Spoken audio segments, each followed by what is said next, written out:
et un éclairage, j'en suis désolée, qui est un petit peu pessimiste.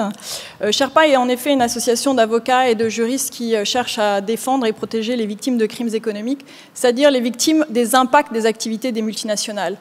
Et ce qu'on essaye de faire, c'est à travers le plaidoyer, donc de changer les cadres de la régulation juridique, qui sont aujourd'hui inadaptés à la réalité économique, mais également de faire du contentieux pour mettre les responsabilités, les acteurs économiques devant leurs responsabilités et essayer d'obtenir des réparations pour les communautés de victimes que nous défendons.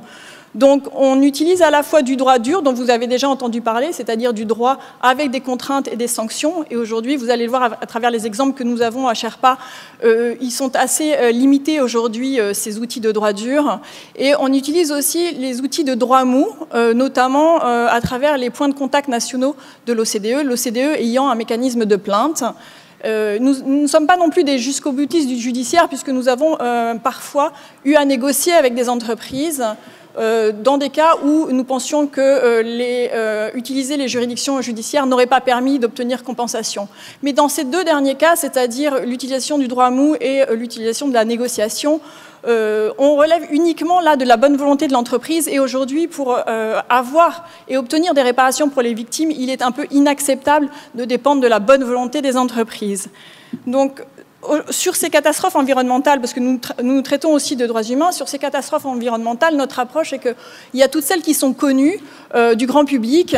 Vous avez entendu parler de l'Erika, vous savez ce qui se passe dans le delta du Niger depuis 50 ans, vous avez sans doute entendu parler aussi de ce qui s'est passé dans le golfe du Mexique, de la déforestation massive. Or, ces catastrophes environnementales sont souvent présentées comme des dysfonctionnements en fait, de l'activité économique, plutôt comme des accidents qui seraient provoqués par la force majeure.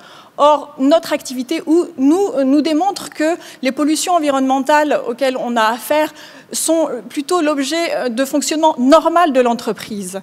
Que ce soit dans les dossiers sur lesquels on intervient dans le delta du Niger ou en République démocratique du Congo, de la déforestation au Libéria, la pollution ou la déforestation au Cameroun, le déversement de pétrole au Pérou, la contamination de l'air et des sols par des substances radioactives au Niger et au Gabon, tous ces dossiers-là nous démontrent que c'est bien le fonctionnement normal de l'entreprise qui a entraîné ces pollutions. Et ces fonctionnements et ces pollutions portent atteinte à de très nombreux droits, le droit à la vie, le droit à la santé, le droit à l'alimentation, des populations locales. Or, aucune réparation n'est aujourd'hui possible. Donc force est de constater que le droit aujourd'hui ne permet pas d'appréhender cette réalité économique. Quelle est cette réalité économique, celle auquel nous avons à faire face en tant que praticiens du droit? C'est une structure globalisée de groupes économiques avec une société mère, société tête de pont ou holding, des filiales et des sous-traitants.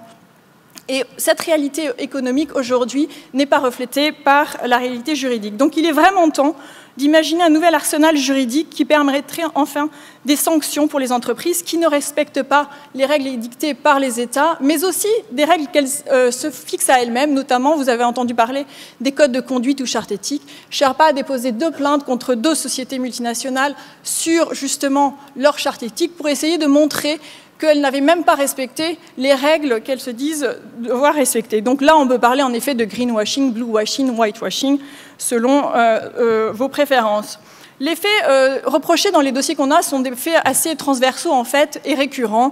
Ces pollutions des sols, notamment par le déversement de déchets sur des terres de peuples indigènes, pollution des eaux, utilisation de produits toxiques, raréfaction des ressources animales, notamment halieutiques, mauvaise évaluation de l'impact de l'exploitation pétrolière ou encore la violation du CLIP, dont vous connaissez peut-être l'existence, le consentement libre, informé et préalable des populations autochtones. Mais tous ces faits en fait, qui sont reprochés par les populations et par les avocats dans ces dossiers, ces faits n'entraînent pas une qualification juridique. Donc les obstacles principaux auxquels nous avons affaire, et je vais aller très vite puisqu'il me semble que je n'ai pas beaucoup de temps restant, c'est notamment la question de la territorialité du droit de l'environnement. Cette territorialité et son lien très fort aussi avec l'action pénale. Et cette question de la territorialité du droit français de l'environnement, elle est également liée à celle des limites des possibilités d'indemnisation des victimes étrangères, puisque dans les dossiers que nous avons à régler, c'est en effet des victimes étrangères qui viendraient rechercher la responsabilité de la société mère en France devant les juridictions françaises. L'autre obstacle fondamental, c'est l'absence de responsabilité de cette société mère, justement, pour les agissements de sa filiale en raison du contrôle que la première exercerait sur la deuxième. C'est-à-dire qu'aujourd'hui, pour appliquer la jurisprudence civile à des pollutions environnementales à l'étranger, il faudrait que le juge français soit compétent pour en connaître. Or, le seul lien de rattachement, justement, de ces affaires à la France, c'est la nationalité ou la résidence française des entreprises dont les filiales polluent à l'étranger. Et donc, il faut prouver que lorsque ces filiales agissent à l'étranger, c'est en fait la maison mère derrière qui a pris le contrôle sur les décisions. Or, c'est ce que Sherpa essaye de faire depuis 15 ans et c'est quasi impossible, vu l'opacité aussi de la structure capitalistique de ces entreprises-là. Donc, on a une difficulté réelle à poursuivre l'acteur le plus responsable, en fait, de ces dommages. Vous avez d'autres types aussi d'obstacles qui sont liés à la procédure ou des obstacles pratiques. Le manque de ressources criant en fait des administrations judiciaires et notamment des procureurs pour diligenter des enquêtes effectives et transparentes. La difficulté que nous avons en tant qu'avocats à collecter des preuves dans des pays à faible gouvernance et dont les victimes souvent sont menacées. Les coûts et la technicité aussi des études épidémiologiques. Nous avons plusieurs dossiers dans lesquels nous ne pouvons pas avancer parce qu'il y a des coûts exorbitants pour diligenter une étude épidémiologique sur des questions environnementales.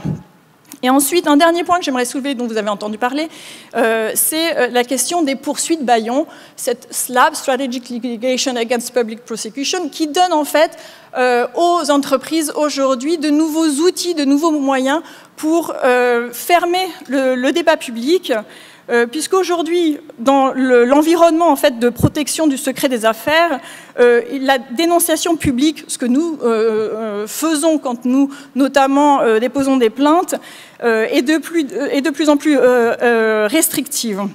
Et vous savez que dans justement cette question d'attaque en fait des multinationales vers les défenseurs des droits de l'homme, qu'ils soient sur le terrain mais qui eux craignent pour leur vie, ou des associations comme la nôtre aujourd'hui, réduisent justement ce débat de la dénonciation publique.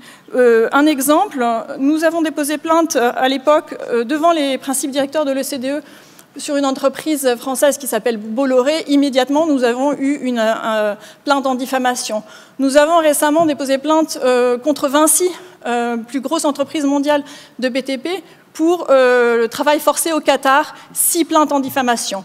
Et pourtant, nous ne craignons pas pour notre vie, mais une seule plainte en diffamation permettrait de fermer l'association. Donc aujourd'hui, je pense que c'est un sujet extrêmement difficile de pouvoir remettre cette question sur le débat public. Donc je finirai par quelques recommandations, en fait, qui partent du constat, je pense que nous avons tous, qui est que les principes volontaires et l'autorégulation aujourd'hui a montré ses limites, que nous devons avoir un système de prévention et de réparation, et cette réparation incluant notamment des pénalités qui soient suffisamment dissuasives pour que le coût de la réparation soit supérieur aux profits qui sont générés par la réalisation du dommage par les entreprises. Donc une des recommandations, c'est de pouvoir travailler sur la responsabilité des sociétés mères pour l'activité de leurs filiales ou le sous-traitant. C'est ce que nous essayons de faire. Et nous avons en effet en France une proposition de loi sur le devoir de vigilance. Pourquoi de cette responsabilité de société mère on est passé à un devoir de vigilance? Parce que nous nous sommes inspirés notamment des principes directeurs des Nations Unies, de John Ruggie. Et aujourd'hui, il y a une proposition de loi en France qui est passée 2 fois à l'Assemblée nationale, 2 fois au Sénat, qui revient donc à l'Assemblée nationale très prochainement et qui devrait être adoptée d'ici la fin de la mandature, c'est-à-dire d'ici janvier ou février 2017. Vous avez aussi ce qui se passe au Royaume-Uni, notamment avec le UK Modern Slavery Act. Donc on voit une multiplicité quand même d'initiatives législatives. Ensuite, ça vous a été rappelé aussi la nécessité de multiplier les pouvoirs du juge national, notamment quand il y a des éléments d'extranéité. Ça peut être fait à travers des législations sur les notions de crime environnemental ou d'écocide. Et enfin, le point que nous voyons comme étant extrêmement important, c'est de renforcer effectivement les capacités des sociétés civiles, non pas de la société civile, parce qu'elle n'est pas unique, à travers les questions de lanceurs d'alerte, et ça c'est un sujet qui est extrêmement d'actualité en France, à travers des initiatives citoyennes comme le tribunal Monsanto. Alors certes c'est un tribunal virtuel, mais il juge de dommages réels et à l'aune de droits réels, donc il faudrait pouvoir favoriser ce type d'initiative et donc sortir un petit peu de l'espace des palais de justice ces débats-là, et ensuite peut-être initier une réflexion autour de la procédure Bayon ou des SLAPP pour pouvoir, si possible, créer des fonds pour justement ces organisations qui sont attaquées par les multinationales ou initier des législations dans différents pays. Je vous remercie.